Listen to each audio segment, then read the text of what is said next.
ошо улуу Рамадан айында атайын чогулуп КБ Мотосайз компания менен пресс-конференция берип атабыз. Биринчиден, биздин жаңы кыргыз буржуазияга кайрылып кетет элек. Бул кичине ыймандуулук керек, кичине баягы тоюш керек да.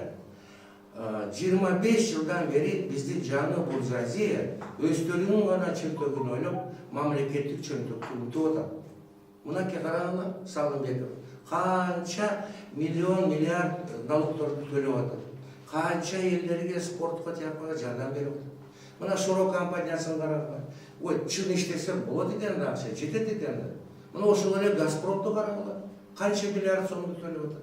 Акча жетет экен, акча өзүнөн алып кетпейт экен да. Ошол үчүн биз 25 жылдан ашык ушу тендерлер негизинде биздин жаңы кыргыз буржуазия байып, дагы эле байып издеп атат.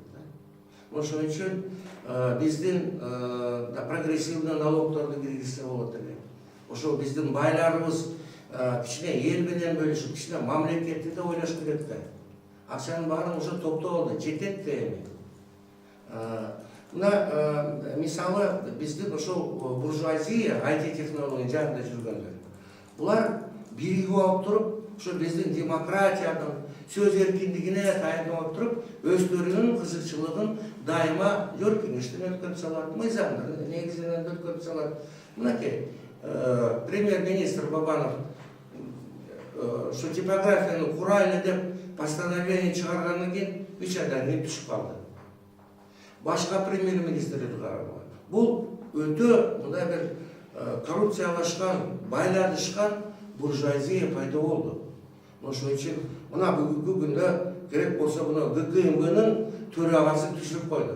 Азыр эми өзүнө жага турган төраганы президентке айтып коет да, дагы эле ошол тендерлерди өткөрөт.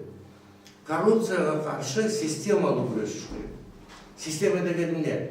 Мына бизде азыр 100дөн ашык тендерлер өтүп атат. Ошо 100дөн ашык тендерлерди биздин полиция болобу, укук органдар баардыгын өзөмөлдө албайт. Ошол үчүн системаны өзгөртүп, бизге ошол мамлекеттин атрибуттары бар. Желек, гимн, конституция жана өзүнүн акча баса турган типографиясы болуш керек.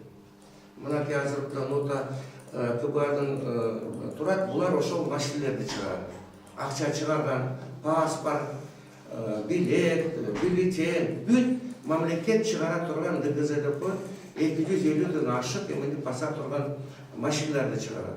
Ошолорду алып келип коюп койсо, Өзбекстанда, Казакстанда жана башкалар болушат. Ошо 100 тендерлер өтпөйт эле да. Жыл сайын тендерлер өтүп атат, жыл сайын скандал болуп атат. Жыл сайын ошонун ичинде бирөө бирдекени камтып, биздин бай шумпай шүмшүктөп сол чөнтөгүнө кетирип атат. Жетет, акчанын баарын о дүйнөгө алып кете албайт. Мамлекетти ойлош керек де, Кудай ырбады. Ошон үчүн биздин кайрылуубуз, биздин мамлекетке, элге, мамлекетибизге ушул пайда алып келе турган проекттерди алып келсек, ошондо элибиз рахмат айтат. Болбосо мына биздин канча байлар бар, мамлекетибиз кедей. Баба диктаторубуз кедей. Анткени биякта буржуазия биригип алып туруп, депутатты коюп берет экен. Биригип алып туруп, министрлерди коет экен. Министрлерди түшүрөт экен. Президенттер түшүрөт экен булар. Ошо биздин баягы НПО деген эмелерге таянып алып, аларга баягы башын айлантып, ана кыйкыртып коюп, бирок акча кетип атпайбы? Канча миллион акча, 25 жылда канча тендер өттү? Ошол тендерге 5-6-10 завод куруп койсо болот беле? Биз ошол саан уйду албай, бизге ошол сүттү сатып атат. Ошол саан уйду биз уйду алып койсок, сүттү өзүбүз алат элек го. Мына нота КБ СИЗ, булар ошол саан уйду чыгара турган, машина чыгара турган фабрика. Булар ошол машинелерди алып келип, ошол негизинде биз өзүбүз мамлекет бир режимин алып койсок, ошондо болот эле го.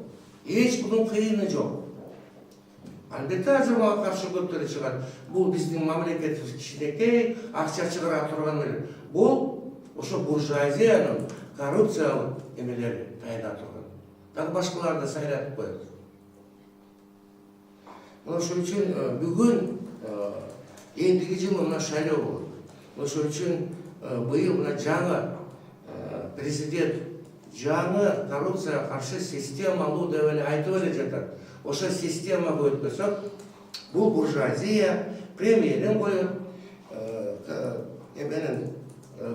ГКМБнын председателин коет. Ошентип булар башкара берет. Председатель ГКМБ должен быть гражданский. Председатель ГКМБ бул жарандын арасынан болуш керек. Ошондо гана тартип болот. Ошо көнүп калган, ушул чөйрөдө жүргөн, кто вместе с нами ходит, вот здесь масс-медиа уже привык сопротивляться различным НКОшникам купленным. Хайрат Осмоналиев. Почему его нельзя назначить? Он был первый председатель ОНС. Его ушатали тоже, закрыли. Потому что ОНС не работает. Не то, что при ГКМБ, вообще при министерстве. Анкеды система, коррупция, ага, еще болота. Мындай жүрүп берсек, өзгөрбөйт бул. Дагы 5 жыл өтөт, дагы 5 жыл өтөт. Баягы эле элге барсак, эл айтат, баягы эле чоңдорубуз буржуазия, жаңы Кыргыздын буржуазия. Дагы эле акчаны өзүнө алып атат, топтоп атат. Не кереги бар мынча көп акчанын? Эгер чиновник болом десек, алтын саат, джип, анан чоң усадьба албай турган адамдар бизде, инсандар бар. Ток адамдар бар. Но ошолорду коюш керек. А биздики министрге барат да эптеп-септеп тагыштырып, тягы менен бирдеке эле акча алайын деген эле министрлер билет. Министр деген велосипед менен жүрүп, кичинекей үйдө жашаш керек, 2 комната квартирада. Мына ошол министрлер иштейт. Болбосо бүт министрлерди карап көргүлө, үйлөрү кандай, минген машиналары кандай, бала чакасы каякта окуп атат. Бул бүтпөй 25 жыл болду. Ошондой боло беребиз биз. Ошон үчүн бүгүндө мынакей ГКМБнын төрагасы түшүргөндөн кийин биз абайлашыбыз керек. Бул того тер жерде жетти биздин коррупция. Булар баардыгы түшүрөт да коюп коет өздөрүнө.